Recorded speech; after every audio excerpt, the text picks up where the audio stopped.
दोस्तों, हमारी लाइफ में हम सभी लोगों ने कुछ ना कुछ ऐसी जगहों के बारे में सुना है जहां पर जाने से हमारे बड़े बुजुर्ग हम लोगों को मना किया करते हैं। जाने अनजाने में इसके बावजूद भी हम लोग कई बार ऐसी जगहों पर फंस जाते हैं तो किसी नेगेटिव एनर्जी से दूषित होती हैं, और इस तरह की सिचुएशन में फंस जाना हम लोगों को कई बार कितना भारी पड़ता है, ये बात हम आज इस वीडियो में जानने वाले हैं। आइए जानते हैं पूरी डिटेल में क्या हुआ शुरू से लेकर अंत तक। ये बात है लगभग 2023 की। हमारे देश में पहलवानी का गढ़ कहे जाने वाले हरियाणा में रहने वाले मंजीत उर्फ टिंकू के साथ ऐसा खौफनाक हो जाता है जिसे वो अपनी पूरी ज़िंदगी में नहीं भूल सकता। टिंकू वैसे तो एक सरकारी स्कूल में टीचर हैं, लेकिन जब भी मौका मिलता है 15 से 20 दिन के लिए घूमने निकल जाते हैं ट्रिप पर, ऐसे ही अकेले।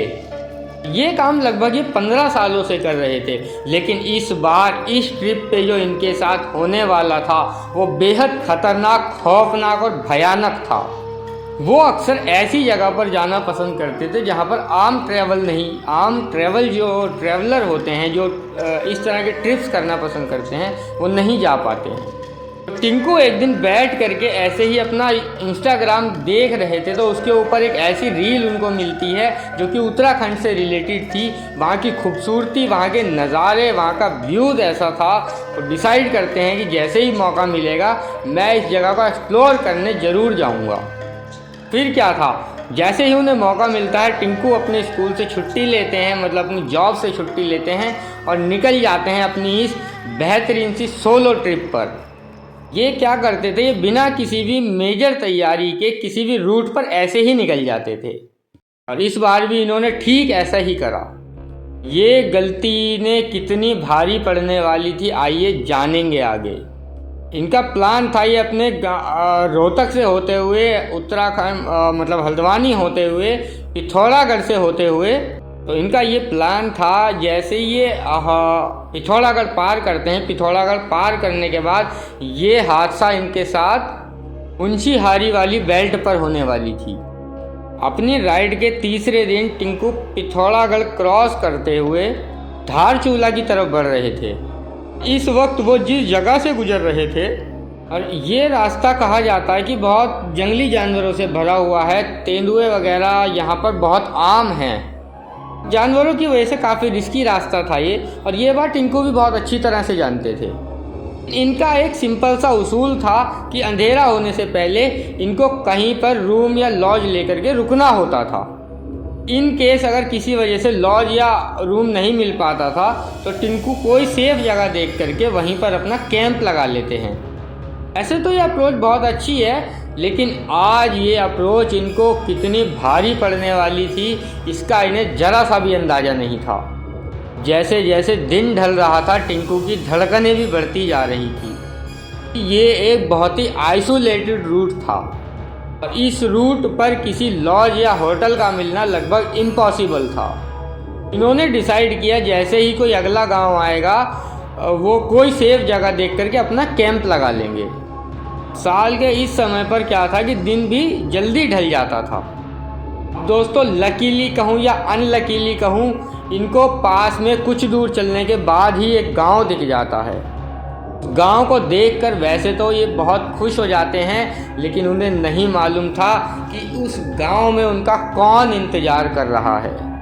टिंकू जैसे ही गांव के पास पहुंचते हैं तो उन्हें दिखता है कि ये बहुत ही छोटा सा गांव है, लगभग 5 से 6 घर सारे इस गांव में बने हुए हैं। वो कहते हैं ना कि कुछ बुरा होने से, कुछ गड़बड़ होने से पहले हमारा सिक्स सेंस काम करता है, तो ऐसे ही टिंकू के साथ भी हो रहा था। इसका सिक्स सेंस आज ये कह रहा था कि कुछ तो गड़बड़ है, लेकिन इसके अलावा इनके पास आज कोई ऑप्शन भी नहीं था। तो थोड़ा आगे चलने के बाद इनको दिखाई देता है एक बहुत बड़ा सा घर, तो उसके आगे काफ़ी बड़ा बागीचा भी था। तो टिंकू को वो बागीचा परफेक्ट लगता है आज के लिए टेंट लगाने के लिए। दोस्तों, देखना ये एक गलती टिंकू को कितनी भारी पड़ने वाली है। अब टिंकू उस घर के पास अपनी बाइक खड़ी करते हैं और लगभग 200 मीटर चल करके उस घर के गेट पर पहुंचते हैं। कई बार उस दरवाजे को नॉक करते हैं, दरवाज़ा खटखटाते हैं, लेकिन अंदर से कोई गेट नहीं खोलता है। टिंकू को इतना अंदाजा था कि कोई ना कोई तो हो ना हो घर के अंदर है, क्योंकि अंदर से रोशनी की आवाज़, मतलब रोशनी दिखाई दे रही थी, लाइट जली हुई थी। हो ना हो मैं नॉक करता हूँ, देर सवेर कोई ना कोई दरवाज़ा खोल ही देगा। और इस वक्त अगर टिंकू आगे जाता तो इस वक्त वहाँ से आगे बढ़ना मौत को दावत देने से कम नहीं था, कि उन्हें ये बात बहुत अच्छे से पता थी कि आने वाले 100-150 किलोमीटर तक कुछ नहीं है, सिर्फ और सिर्फ घना जंगल है। इस वक्त उस घने जंगल को पार करना बहुत बड़ी बेवकूफ़ी होगी। टिंकू यही सब बातें सोचते हुए दरवाज़ा खटखटा रहे थे। अब इतने में ही दरवाज़ा खुलता है, दो लोग बाहर आते हैं। दोनों की उम्र यही कोई लगभग 65 से 70 साल रही होगी। बात करने से पता चलता है कि जो अंकल थे वो आर्मी से रिटायर थे, और दोनों ही टिंकू को इस वक्त अपने घर के बाहर खड़ा देख करके बहुत हैरान थे। टिंकू से पूछते हैं कि तुम इस वक्त यहाँ क्या कर रहे हो। टिंकू उन्हें बताता है कि मैं एक ट्रैवलर हूँ और इस रूट को क्रॉस करते हुए आगे की तरफ जा रहा था, लेकिन मैं आज रात रुकने के लिए एक जगह देख रहा हूँ। अगर आपको परेशानी ना हो तो क्या मैं आपके बागीचे में एक जगह देखकर वहाँ अपना टेंट लगा सकता हूँ। टिंकू अपनी बात ख़त्म करने ही वाले होते हैं कि आंटी तभी उन्हें रोक देती है, नहीं नहीं तुम यहाँ टेंट नहीं लगा सकते, तुम्हें यहाँ से आगे की तरफ जाना पड़ेगा। तो अंकल आंटी की तरफ देखते हुए कहते हैं, अंकल कहते हैं कि अब तो रात के लगभग 6:30 बज रहे हैं, अगर ये आगे भी जाएगा तो भी किसी न किसी मुसीबत में पड़ जाएगा। ऐसा कहते हुए अंकल आंटी का हाथ पकड़कर उन्हें लगभग 20 मीटर दूर ले जाते हैं। लगभग 4-5 मिनट आपस में बात करने के बाद अकेले में वापस टिंकू के पास आते हैं। फिर वो अंकल टिंकू की आंखों में घूरते हुए एक बात कहते हैं। अंकल कहते हैं टिंकू से कि तुम यहाँ पर रुक तो सकते हो, क्योंकि तुम्हारे पास यहाँ से आगे जाने का कोई ऑप्शन नहीं है, पर तुम्हें साथ ही हमसे एक वादा करना पड़ेगा। टिंकू बोलता है, अंकल आप जैसा बोलेंगे मैं वैसा ही करूँगा, मैं आज किसी भी हाल में यहाँ रुकना चाहता हूँ। तो अंकल टिंकू का हाथ पकड़ते हुए कहते हैं, बेटा टेंट लगा के एक बार टेंट के अंदर अगर चले जाओगे तो वहाँ से किसी भी हाल में बाहर मत निकलना। एक और बात, चाहे कुछ भी हो जाए टेंट के अंदर गलती से भी लाइट मत जलाना। पर ये 2 चीज़ें तुम मेरी मान सकते हो तो ही तुम यहाँ रुक सकते हो। अब अंकल के दिमाग में ये भी चल रहा था कि कहीं वो टिंकू को ऐसा कुछ ना बोल दे कि वो बौखला कर यहाँ से चला जाए, आगे कहीं किसी मुसीबत में ना फंस जाए। अब अंकल इतना सोच ही रहे थे कि टिंकू बोलता है कि अंकल क्या बात है, आप मुझसे कुछ छुपा रहे हो क्या। तो टिंकू बोलता है, नहीं बेटा ऐसा कुछ नहीं है, मैं तुमसे क्यों कुछ छुपाऊंगा। तुम मेरी एक ये बात मान लेना कि तुम एक बार टेंट में घुसने के बाद बाहर मत निकलना। टिंकू को ये लगता है कि अंकल शायद इसलिए मुझे ये बात बोल रहे होंगे, कहीं मैं टेंट से निकलकर घूमने ना लगूं और कोई जंगली जानवर मुझे अपना शिकार ना बना ले। वो बोलता, हाँ अंकल ठीक है, चाहे कुछ भी हो जाए मैं टेंट से बाहर नहीं निकलूँगा। अब अंकल बोलते हैं, ठीक है, बस मेरी ये बात याद रखना। और इतना कहकर अंकल आंटी दोनों अंदर चले जाते हैं और गेट बंद कर लेते हैं। टिंकू भी उनके उस बागीचे में ठीक सी जगह देख करके अपना टेंट का सेटअप कर लेते हैं। जो उनके साथ हुआ था वो बिल्कुल ऐसा नहीं था कि बिल्कुल नॉर्मल था। वो कुछ तो भाप गए थे कि कुछ तो गड़बड़ है। लेकिन अक्सर ऐसा होता है कि जब हमारे पास किसी चीज़ का दूसरा ऑप्शन नहीं होता तो हम लोग खुद को कहीं ना कहीं समझाने की कोशिश करते हैं। इसी तरह से टिंकू भी अपने आप से बड़बड़ाते हुए अपना टेंट का सेटअप कर रहे थे। वो बोलते हैं, हाँ हाँ ऐसा ही है, हो सकता है किसी जंगली जानवर की वजह से अंकल ऐसे ही बोल रहे हो। ऐसे भी ये इलाका जंगली जानवरों से भरा हुआ है, अंकल भी सोच रहे होंगे कहीं ऐसा ना हो कि मैं ड्रिंक वगैरह करके घूमने के लिए निकल जाऊँ। तो वैसे भी मैं क्यों जाऊँगा टेंट से बाहर, मुझे वैसे भी पूरा दिन कल जंगल में ही तो चलना है बाइक लेकर के अपनी। ऐसा ही सोचते हुए टिंकू अपना टेंट सेटअप करते हैं, खाना वाना खाते हैं जो भी उनके पास रहा होगा, और अपना टेंट के अंदर चले जाते हैं। और दोस्तों अब शुरू होता है असली खेल। अब रात के लगभग 10:30 बजे वो अपने टेंट के अंदर स्लीपिंग बैग में घुस के लेटे हुए थे। कैमरा, टॉर्च, लाइट, फ़ोन सब कुछ उनके आसपास ही रखा हुआ था, और जो चीज़ें इनकी चार्ज होनी थी वो पावर बैंक के थ्रू चार्ज हो रही थी। लेकिन लेटे हुए टिंकू के दिमाग में यही सब कुछ चल रहा था कि अंकल ने कहा था टेंट से बाहर मत निकलना और लाइट मत जलाना, यही तो कहा था, और मैं तो वैसे भी बस सोने ही जा रहा हूँ। ठीक उसी वक्त 10:30 पौने 11 बजे के आसपास उनको एक आवाज़ आती है, एक हल्की सी क्रैक की आवाज़, जैसे मानो कोई पुरानी लकड़ी टूटी हो, सूखी हुई। टिंकू ने सोचा कि यार जंगल है, ये सब तो आम बात है। और टिंकू ये सब सोच ही रहे थे, तभी पैरों के चलने की आवाज़ आती है, एकदम धीरे धीरे, मानो कोई इनके टेंट के बाहर घूम रहा हो। अब ये चीज़ टिंकू को बहुत डरा देती है। तो ये सोचता है कि कहीं कोई जंगली जानवर तो नहीं आ गया, चाहे जो भी हो अंदर चुपचाप लेटे रहो, क्योंकि ये बाहर तो निकल नहीं सकता। ये सब कुछ सोच रहा था और ये चुपचाप अपने टेंट के अंदर लेटे हुआ था, सोने की कोशिश कर रहे थे। लेकिन तभी एक बच्चे की आवाज़ आती है। उन्हें ऐसा लगता है मानो कोई बच्चा उनका नाम पुकार रहा था, टिंकू टिंकू करके, लेकिन थोड़ा दूर से। वो आवाज़ बहुत इनोसेंट थी।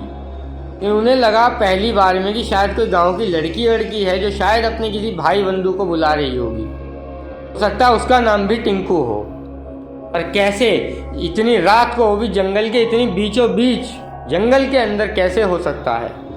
और ये सब सोचते हुए टिंकू मानो अपने टेंट के अंदर लेटे हुए डर से बुरी तरीके से ठिठुर रहे थे।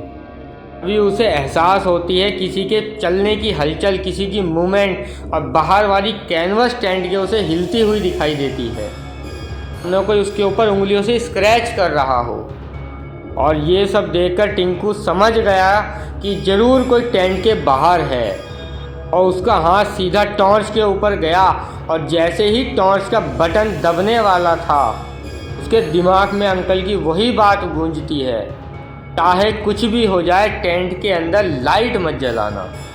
टिंकू ने ऐसे टॉर्च को छोड़ दिया अचानक से, मानो उसके अंदर करंट हो। और टिंकू की हालत धीरे धीरे करके अच्छी खासी ख़राब हो जाती है, क्योंकि उनको पूरी तरह से ये कंफर्म हो चुका था कि हो ना हो कोई टेंट के बाहर है। लेकिन कहीं ना कहीं वो अपने आप को ये बोल के बहलाने की कोशिश कर रहे थे कि कोई जानवर, कुत्ता या कोई जानवर हो सकता है। पर अब जो टिंकू के साथ होता है उसको सुन के टिंकू की रूह कांपने वाली थी। इस बार टिंकू को एक और आवाज़ आती है, और वो आवाज़ इस बार किसी बच्चे की नहीं बल्कि उसकी माँ की थी। बेटा बाहर आ जा टिंकू। और टिंकू को इतना पता था कि रात को इस वक्त इतने घने जंगल में हो ना हो, चाहे कुछ भी हो, उसकी माँ तो नहीं हो सकती जो उसे आवाज़ देकर बाहर बुलाए। टिंकू इतना सब कुछ होने के बाद ये तो समझ चुका था कि हो ना हो वो एक बहुत बड़े खतरे में है, और उसे ऐसा महसूस होता है कि उसके बैक साइड, उसके पीछे की साइड बैठ करके कोई लंबी लंबी सांसें ले रहा हो।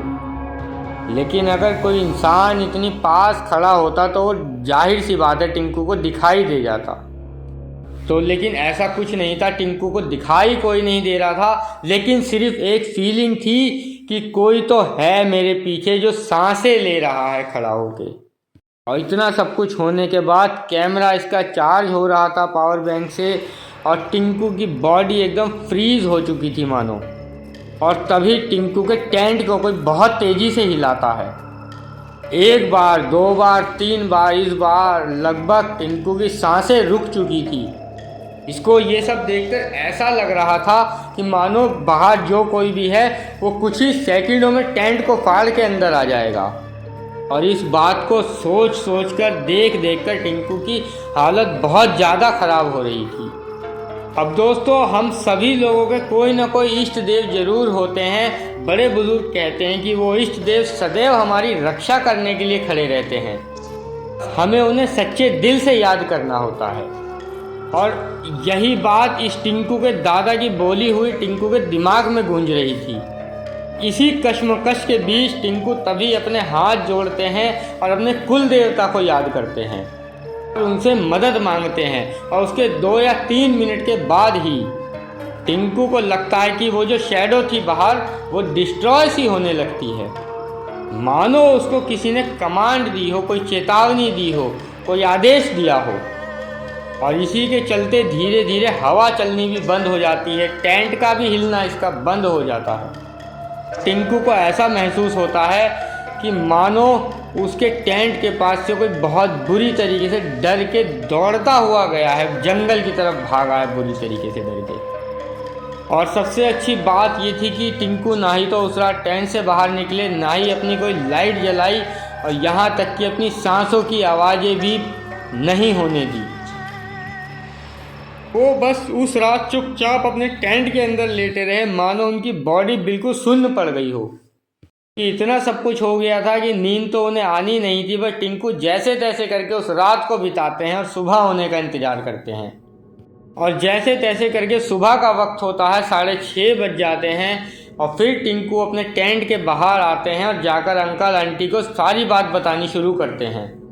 लेकिन अंकल और आंटी उनको चुप करा देते हैं और उन्हें बताते हैं कि बेटा, आज से लगभग 30 साल पहले यहाँ पर एक आग लगी थी। उस वक्त उस आग में एक बच्चा और उसका बच्चा और औरत जल के मर जाते हैं। उसी वक्त से उन दोनों की आत्मा हमारे गांव में भटकती है, और क्योंकि वो दोनों आग में जल के मरे थे तो उन लोगों को किसी भी तरह की रोशनी से सख्त नफरत है, और रोशनी देखने पर वो बहुत ज़्यादा अग्रेसिव हो जाते हैं। अक्सर इस गांव में रहने वाले या फिर इस गांव में आने वाले लोगों को अलग अलग आवाज़ में बुलाते हैं।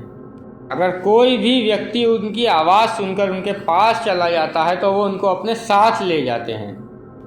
और तुम्हारी किस्मत अच्छी है, आज रात तुम सिर्फ इसी वजह से बचे हो क्योंकि तुमने रूल्स फॉलो किए थे जो मैंने बताए थे तुम्हें।